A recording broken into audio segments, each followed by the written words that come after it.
Alléluia. Je suis du retour. Comme je vous l'ai dit, si c'est tes pensées qui t'accablent des bonnes idées, peu importe le lieu où tu te trouves, et ces mauvaises pensées viennent à te traverser, invite le sang de Jésus rapidement. Puisque la parole de Dieu nous recommande que nous avons vaincu l'ennemi, selon Apocalypse 12, verset 11, par le sang de l'agneau et par la parole de notre témoignage, nous avons la victoire. Donc, par le sang de Jésus-Christ, efface automatiquement ces mauvaises pensées, qui est l'une des mauvaises compagnies internes, comme je l'ai dit. Parce que la plupart, les gens ont cru que la mauvaise compagnie est plus externe que l'intérieur. Par contre, la mauvaise compagnie interne, si tu as pu la dominer, si tu as pu la vaincre, tu peux vaincre les mauvaises compagnies externes. Quand nous lisons, selon 1 Corinthiens 15, 33, là dont je disais, les mauvaises compagnies corrompent les bonnes mœurs. Le Saint-Esprit parle plutôt, beaucoup intérieurement de l'homme. À l'intérieur de l'homme, le Saint-Esprit œuvre. Donc nous voyons par là que Dieu même a commencé à traiter avec notre intérieur. Et parce qu'il sait que du cœur de l'homme viennent les sources de la vie, et en même temps, quand ce n'est pas contrôlé, surveillé, aidé par le Saint-Esprit, les mauvaises idées peuvent venir. Et Dieu a préféré résider dans le cœur de l'homme pour aider l'intérieur de l'homme à lui comprendre plus profondément et rapidement et faire avec lui la bonne compagnie. Et quand tu es un avec le Saint-Esprit, dans tes pensées, comme j'ai commencé à le dire, tu peux maintenant dominer dans ton âme tout ce qui peut être mauvaise compagnie dans ton âme.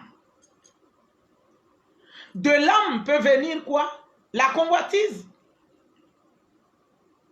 Pourtant, Apocalypse 3, 18 nous recommande d'acheter du Seigneur la parole de Dieu, des collyres pour oindre à nos yeux, afin que nous voyions selon que le Seigneur veut que nous voyions. Afin que nous regardions les plans et les buts de Dieu et non convoiter ces choses terrestres qui nous souillent l'âme et qui nous retardent la bonne marche avec le Seigneur.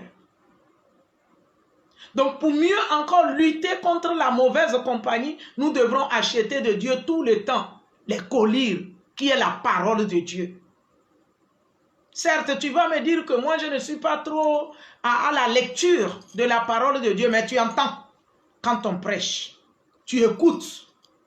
Mais c'est aussi bon de lire, sauf si tu ne connais pas lire. Mais pendant que tu écoutes les bonnes paroles du Seigneur enseignées, prêchées, tu dois mettre en pratique, donc obliger ton âme à recevoir cela, à accepter cela, fera que tu vas t'éloigner de mauvaises compagnies dans ton âme. Dans le premier, j'ai numéré la convoitise. Je veux tout avoir de la terre. Voici les moments là que nous sommes. Hein. Les gens ont tout et les gens sont en train de laisser tout aussi. Que ces moments puissent t'accorder la grâce d'avoir le dégoût des choses de la terre plutôt et être aspiré des choses divines, des choses célestes. Convoiter le royaume de Dieu. Convoiter les bonnes choses de Christ pour aller de l'avant. Et non, les passagères là, nous en avons presque le minimum que l'on peut avoir. Mais la convoitise amène l'homme à être insatisfait.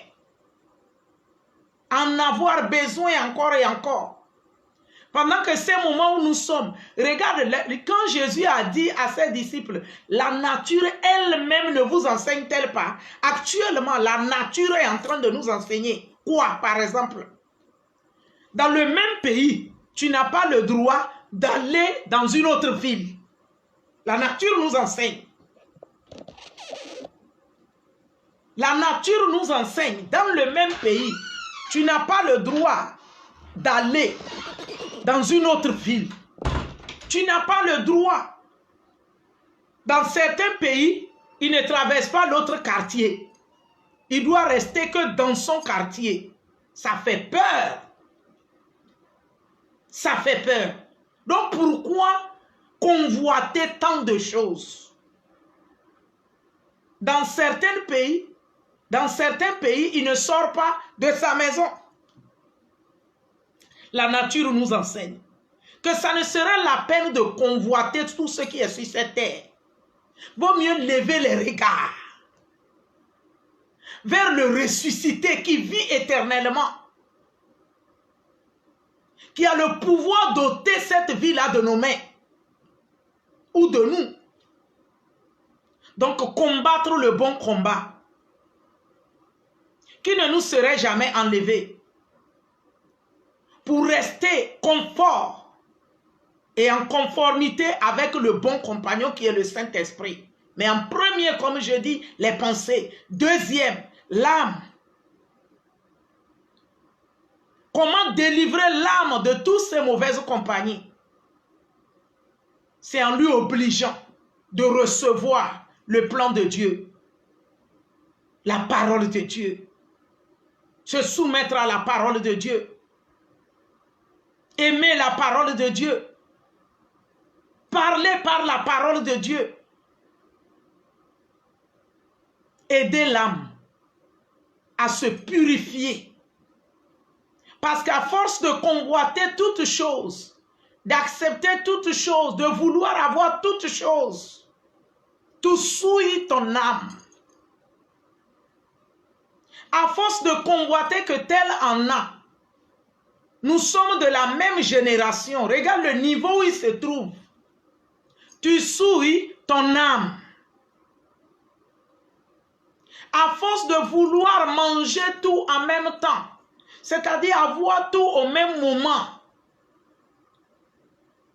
tu t'éloignes de la bonne compagnie qui est le Saint-Esprit. Tu souilles ton âme. Tu fais mal à ton esprit. Tu faiblis ton âme. Parce qu'il va se sentir, l'âme va se sentir fort que pour les choses charnelles. Et pendant qu'elle est faible, elle attire tout.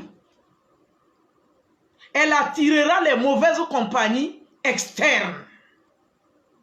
C'est-à-dire des personnes qui vont te conduire dans ce qu'il ne faudrait pas entrer. Allez maintenant toucher carrément l'interdit. Parce que tu veux tout avoir. Parce que c'est toi qui dois vivre. Parce que c'est toi qui dois passer et on voit.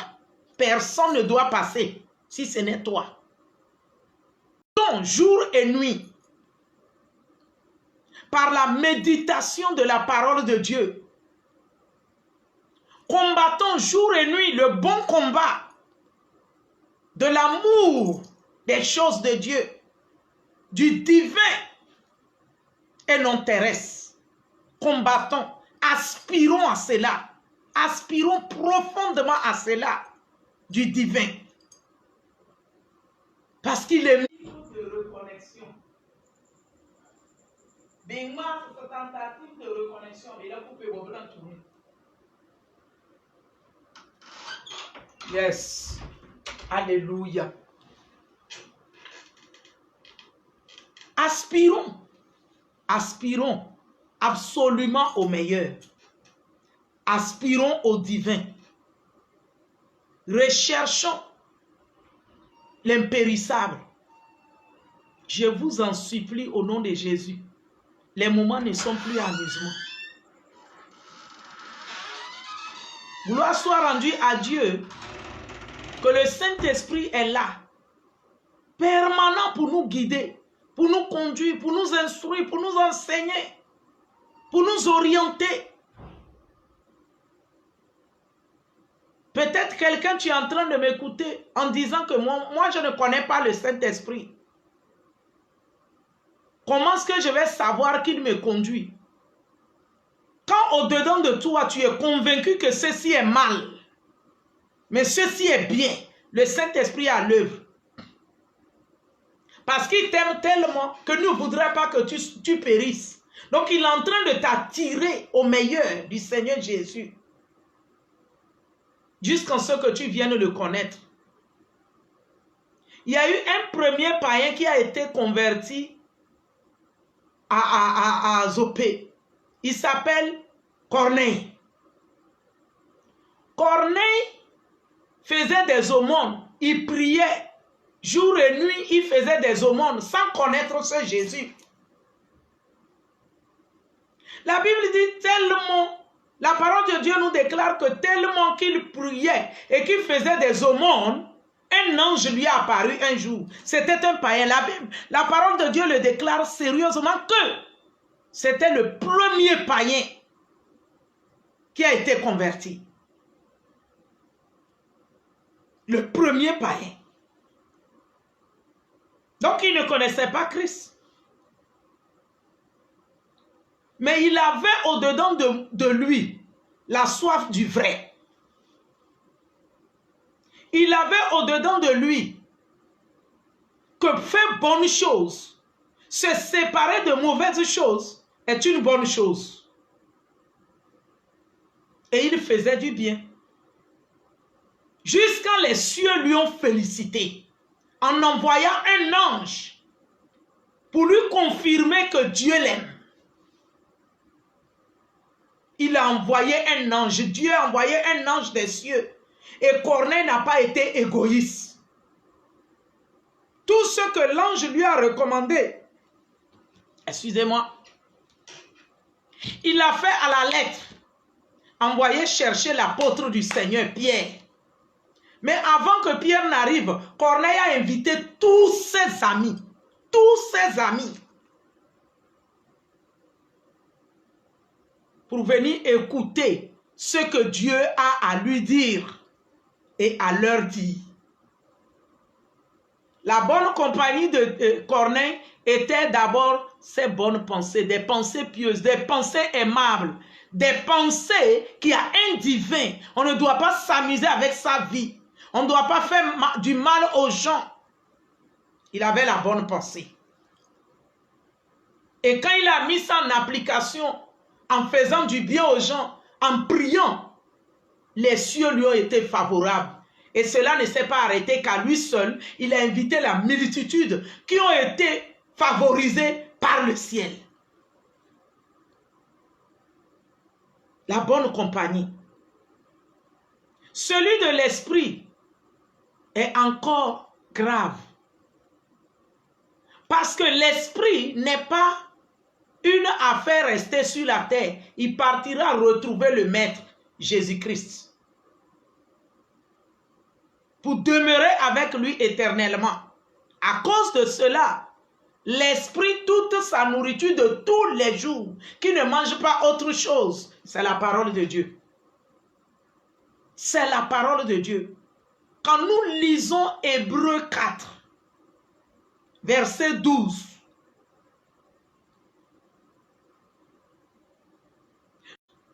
par rapport à sa parole, il dit sa parole vient dans l'homme, dans une seule personne qu'il a écoutée, qu'il a acceptée. Il dit, cette parole vient séparer âme et esprit. Dans une... Alléluia. Dans une seule personne, selon Hébreux 4, 12, il dit sa parole est une épée, plus tranchante qu'une épée quelconque à double tranchant. Elle sépare âme et esprit, jointure et moelle. Elle juge les pensées et les sentiments du cœur. La parole de Dieu, quand elle rentre dans une seule personne, elle fait à part les choses. dans une seule personne. C'est pourquoi je dis, nous allons traiter par la grâce de Dieu la compagnie interne et traiter contre la mauvaise compagnie interne. Les pensées iniques qui ne louent pas le Seigneur, combattre cela par la parole de Dieu, se séparer de cela.